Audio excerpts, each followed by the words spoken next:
Hi guys, it's me, Rosel Fishing, and welcome to my channel. For today's video, tayo po ay muling lumaot ng ating pangkiko. So come on guys, samahan niyo kami. Let's go!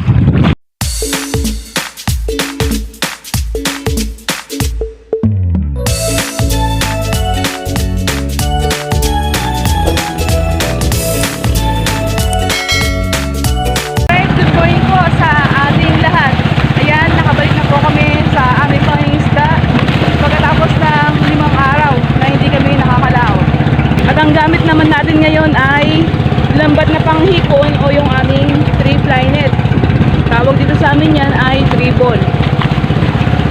So yan, nananakbo tayo dun sa target spot natin sa ganap na 3:14 ng madaling araw. Yan, medyo na ano tayo sa pagtutulak dahil mahabang low tide. So, napasubo na naman tayo. So mamaya na lang mga idol, abang-abang na lang tayo. So ayan mga idol, katatapos lang nating mag-area. So time check, it's now 3:44 in the morning. At medyo matagal tayong hindi lumaot ng panghipon. So tingnan natin mamaya kung ano yung magiging resulta nitong laot natin na to. Yung hinuhuli nating isdang malaway o yung taksay ay biglang nawala, kaya nagpalit na kami ng aming lambat. So ito lang po mga idol yung kaibahan nung nilalaot natin na panghipon na to kumpara dun sa ating pangisda o yung ating pang taksay. So sa panghipon natin ay kailangan nating umalis ng maaga dahil kailangan mababad yung ating lambat. At sa paghila naman ay paliwanag, sa barahan na natin yung tatanggalin, kaya diretso hila tayo. Unlike dun sa ating pangtaksay, paliwanag yung ating pagalis. At kapag meron na tayong magandang huli dun sa binagsakan natin na area ng ating lambat, ay pwede na tayong uuwi at diretso sinsay na yung lambat, ay maayos na, hindi na natin kailangan pang balikan. Dito sa ating 3-fly net ay masyado talagang mahabang oras ang ating gugugulin pag ganito yung ating nilalaot. Dahil pagkatapos magtanggal sa barahan ay hindi muna namin sinisinsa yung lambat dahil aabutin tayo ng tanghali sigurado, lalo na kung maraming huli. Nakadepende yung ating pagtatanggal sa haba ng oras sa dami ng ating hihuli. Ayan, mamaya na lang at tayo yung magpapahinga dahil medyo maaga pa at malakas pa rin tong si hanging amiyan. So kakakalma lang niya, kaya medyo natagalan tayong hindi nakalaot dahil kahapon pa lang siya nagsimulang kumalma. So ayan, liwanag na. Hihila na tayo nito. Bali ang dala natin ay 3-ball o 3-fly net. Sana may makuha tayong ipon. Ito, nakakuha na tayo. Mga swahe.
Tapos na tayong maghila. Uwi na tayo. Pagkatapos maglimas ni Ocean sa likod. Tapos pa rin si aking pihan. Pagdating sa barahan yan, magtatanggal pa tayo itong mga tinga natin. Sari-sari yung tinga natin. May mga samot tayo, yung mga alimasag at isda, pati yung mga alupiyang dagat. So pinakamadali lang tanggalin dyan yung ating hipon. At yung hipon natin ay dalawang klase. Mayroong swahe or tigas at yung ating sugpo. Meron palang naligaw na isang pirasong tunay. Ayan, thanks God sa blessings. At mamaya i-update ko kayo kung ano yung mga nahuli natin at gaano kadami ang mga yan. Ito yung ating unang laot. Gamit natin itong ating lambat na panghipon o yung ating tripline. Ayan, medyo mataas na si haring araw. Pero malamig. Gawa ni aking amihan. Lalo na kaninang madaling araw na nagpapahinga tayo. Alright, let's go. Tayo tatanggal pa sa barahan ito. Kahit na makauwi tayo ng maaga na ganito, hindi pa rin tayo totally na makakauwi ng bahay ng maaga kasi tatanggal tayo nito. Mga tinga na to. A few moments later. Ayan mga idol, tapos tayong magtanggal dito sa ating lambat. So, natapos tayo sa ganap na 9:48 ng umaga. So, ito yung ating mga nahuli. Ayan. Bale, halos nangapabakaw din yung mga samot natin.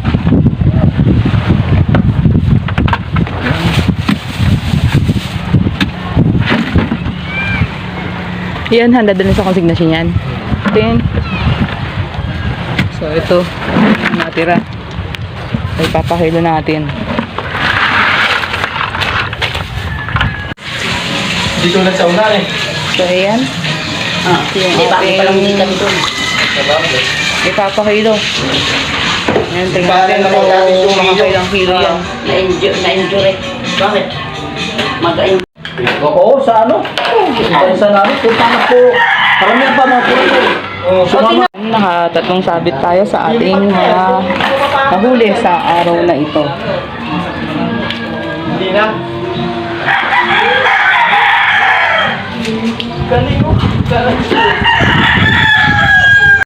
So heto na po mga idol yung ating kabuuang pinakilo at ang kanyang presyo. Alright mga idol, inyo pong nasaksiyan yung ginawa namin unang araw ng paglaot gamit ang aming lambat na panghipon o yung ating tripline net na talaga namang very thankful sa blessings na ibinigay sa amin. Ayan, kung nagustuhan mo po ang aming munting video at bago ka dito sa aming munting bahay, maaari lamang pong pakipindot ang subscribe button sa ibaba nitong aming video at huwag kalimutang i-click ang notification bell para ma-update ka sa mga bagong videos na aming ina-upload. So, bye for now. Thanks for watching and see you to our next video. Thank you. Bye-bye.